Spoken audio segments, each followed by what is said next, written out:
Your Excellencies and distinguished guests, our program will begin momentarily.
Your Excellencies and distinguished guests, the Secretary of State, accompanied by the UFC President CEO, Dana White, UFC Chief Operating Officer, Lawrence Epstein, and the Undersecretary of State for Public Diplomacy.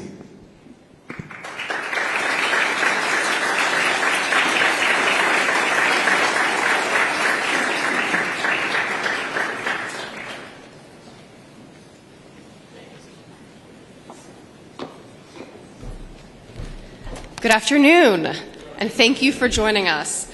Thank you to our diplomatic corps partners, thank you to our colleagues from the White House, and thank you especially to our guests from UFC and TKO for being here for this historic moment.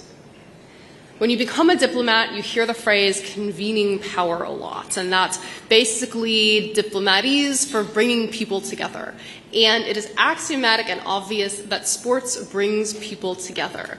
And I cannot tell you how many international conversations and encounters I've had where maybe we and our counterparties disagree about something, but I am so lucky that sports diplomacy, we are also lucky that it's part of our portfolio, because when discussion gets around to FIFA World Cup, or it gets around to the upcoming Olympics, or it gets around to beloved American sports like UFC, people light up. Sports are something we all agree on. Now, when you think about it, UFC is tailor-made for diplomacy, arguably more than any other sport. And why is that? Why do people like and respond to sports? Why do they paint their faces and cheer and form crowds and care so ardently who gets this ball across this goal line? It's because sports is a stand-in for combat. It is the most ancient and universal form of contention. And not only does UFC draw on that universal human tradition, it is tailor-made for diplomacy because it accommodates and embraces all different international fighting styles. Whether you're a Brazilian jiu-jitsu artist or a Chinese kung fu master or an American boxer, UFC is a sport where you can fight and you can win. And UFC draws on some essential strands of the American character. In America, we cheer for somebody who can get knocked down and get back up again and win the match. Not only that, the octagon is the ultimate meritocracy. That's something Americans respond to, it's something our diplomatic partners around the world respond to, and it is a reason why. When I go abroad and I try to chat with normal people, they can tell I'm an American, but they can't necessarily tell that I'm an official American. People I meet at like hotel lobbies and places like that, and I ask them, what do you like about America? What American brands, what American figures, what American celebrities are known here? I cannot tell you how often UFC comes up. And so, frankly, the only mystery is why we didn't do this partnership sooner. But I think a real focus of this administration, a real productive and successful focus of this administration, has been expanding and doubling down on our sports diplomacy portfolio. We have a great MOU with the NFL, just like this one, and we couldn't be more thrilled to add UFC to our roster. So with that, it is now my honor to introduce UFC's Chief Operating Officer, Lawrence Epstein.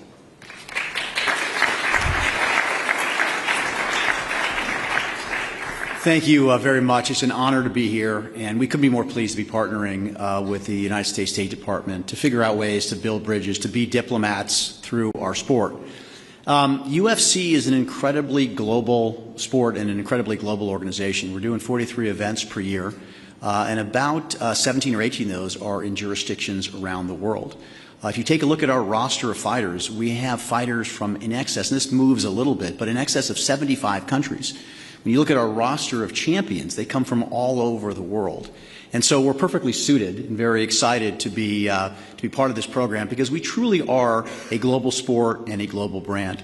I could tell you a ton of stories about our travels around the world and how we've connected, exactly as the Undersecretary said, with so many different people from so many different cultures, from so many different geographies, bonded and connected because of the UFC, because of the sport of mixed martial arts. I agree 100% with your comments that it is, we are a global brand and a global sport, but we are American at heart, and our cultural values are American. And that grit, that get up after you've been knocked down, that refusal to ever lose. And the story of our business, too, how we started literally from one person who's standing over there, I'm about to introduce, to where we are today. It's an incredible entrepreneurial story also. So we're incredibly proud of what we've been able to build from sport, from a business standpoint. We are very honored to be part of this program and really look forward to helping the world get closer together. It's my pleasure to introduce our CEO, Dana White. And, I could talk I'll tell you a lot of stories about Dana. But one thing I will say is this guy is an incredible diplomat. He might not be a professional diplomat like those in this room, but he is an incredible and accomplished diplomat. I've seen him with heads of state from around the world. I've seen him navigate difficult situations in China, Russia, all over the world this guy has been. And it's his personality, it's his ethos that sort of embodies the entire UFC organization. And so, Dana, the UFC, we're incredibly excited to be part of this program. With that, I want to hand it off to our chief diplomat. He's our CEO, but I consider him our chief diplomat, our Secretary of State, Dana White.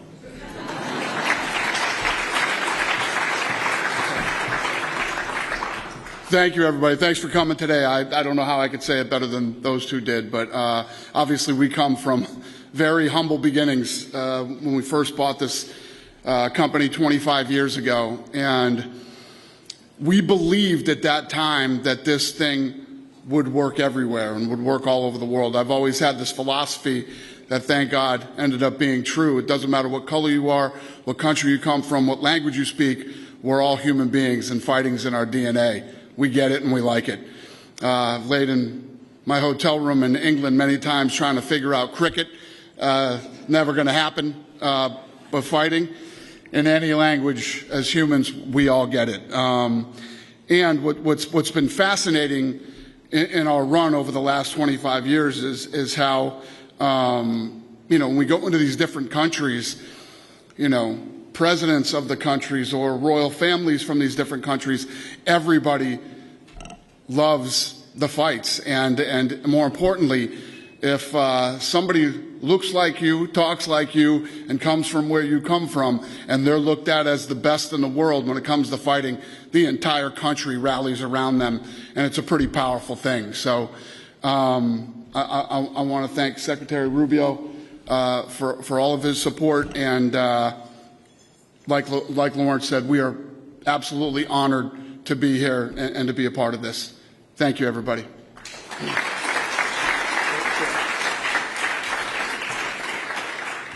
It's my turn to speak, right? It's my turn?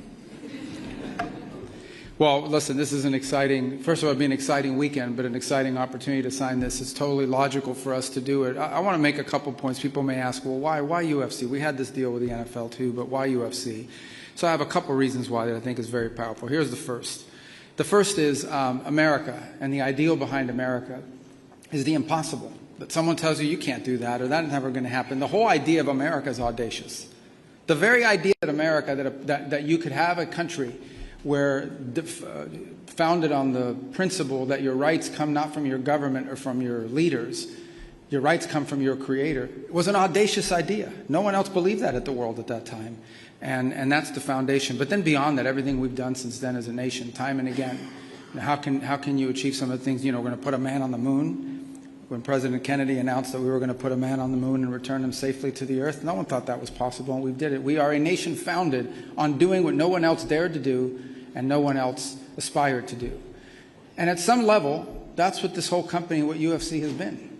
You see, mixed martial arts is not new. It's been around now for about 30 years, I would say, maybe 35, but there were no rules, there was no structure. I remember the early fights, I used to watch them back in the day, and it was, you could get like a 170-pound Brazilian jiu-jitsu guy fighting a 250-pound heavyweight who was a striker. I was like, how do you put this, the rules weren't clarified? And Dana and the people around him had a vision, and that is to create a structure around this company, to give it rules, to define it by weight class, to structure the events, and it attracted some of the best athletes in the world. And what you've built now is this global company that not so long ago would have seemed impossible. Back in the day when boxing commissions, that's what they're called, or athletic commissions, were a little bit reluctant to give you permits to stage these fights or put on these events, or when no one knew what it was, you were able to plow through that. And today you have one of the most recognizable American sports brands on the planet. And in and of itself, I think reflects so much the American spirit is reflected in this American company. Here's the second point. It truly is the United Nations of fighting. If you think about the number of countries that are represented, and I think that roster will continue to grow, Lawrence, I really do. I think the number of people and champions you're going to get from around the world will continue to be added. And I can tell you this is true, and I can tell you about your global reach because the president, and I have another job and spend a lot of time at the White House, the number of foreign leaders that want to come to this is unbelievable. It's to the point where we may have a diplomatic crisis because it's like, we can't bring everybody. And so they follow, and some of them don't even have a fighter in the fight from their country. They just want to come because they are fans of the sport and they follow it. But to be honest with you, some of the countries that are represented in these fights, most Americans, because it's not their job to track this, have never heard of that country in their life. Have never heard about their country, have never heard about that person, where they came from, until they saw a fighter from that nation step into the ring. And between that and the bios that sometimes come with the profiles leading up to the fight, it is also educating Americans about cultures, societies all over the world. The third is the power of convening. We have very few things left in our society, and I would say in the world, that convenes us all. We are so divided by so many different things. We get our news from different places. We follow different accounts online. We do everything separate from one another in this country, and I would say increasingly around the world. We are so polarized. There are only a handful of things that bring people together in one place at one time, united by their interest in one thing. We need more of those. We need more of those forums and those settings in which we can bring people together to enjoy something together and find something in common. And if you've been to UFC fights, and I've been to many, and you look into the crowd, the crowd is as diverse as you can imagine. And I'm not talking about ethnic background. I'm talking about economic background. I'm talking about social background. I'm talking about geographic.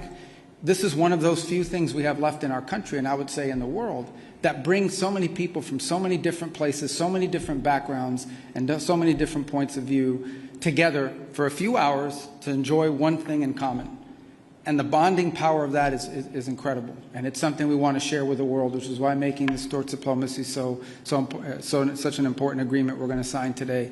The last point I would make is it is my view, and I am very impressed by a man who's 6'9" or 6'10" that can run like a gazelle and dunk a basketball. Although if you're 6'10", the rim is only 10 feet tall, so you're halfway, or more than halfway there. But I think NBA players are incredible athletes. I always say that there are plenty of people in the NBA that could play in the NFL, and I love the NFL, but I don't think there are very many people in the NFL that could play in the NBA. But it is my personal view, that some of, if not the greatest fighters, some of the greatest athletes in the world are the men and women on your roster.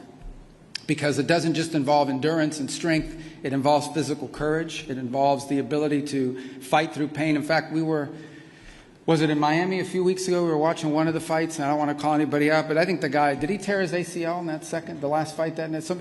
His knee was hurt. Like, he would not have made it to that second round. And he scored in the last 30 seconds a knockout. You think about the courage. Like, if I tear my ACL, like, I'm done, right? Most people, like, you tear your ACL or you blow out your knee. He blew out his knee. You're done. And this guy went another 2.5 minutes with a blown-out knee and scored a last-second knockout, because if he probably doesn't even make it out of the corner in the second round, because, you know, he's in danger with a lame leg like that. Think about the courage that takes. Think about how inspiring that is for the crowd to see something like that. It speaks to the human spirit. And you very rarely get to see that anymore in many of the sports. And it's not a criticism of any of those sports, but it's a testament to this one.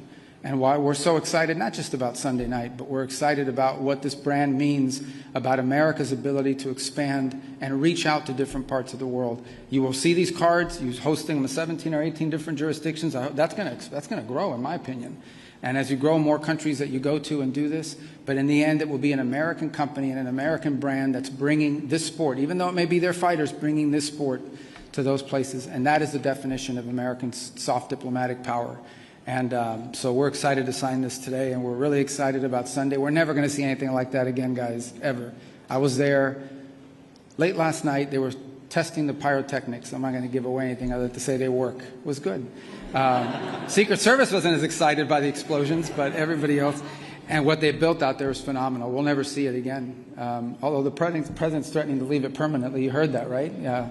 He's threatening to leave the gym. Just don't know. Maybe, you know, we'll just host weekly fights between people in politics, you know, and and settle our scores that way. But all kidding aside, Sunday is an unbelievable, historic, I think never to be repeated until next year experience for the American people to be able to see a sport. This is where I want to close. And I made this point earlier. We were doing a little interview about it. The White House is the people's house. It belongs to the people of the United States. The American 250 celebration belongs to the people of the United States. And there are millions and millions of Americans from all walks of life that are not necessarily attuned to politics or the financial markets or anything else, but they love the sport. And every Saturday, we got a big event once a month. They're tuning in and they're watching and they host it. For them to be able to see this event with their White House in the background as part of our celebration as a country in our 250 years, I think is a gift to the American people.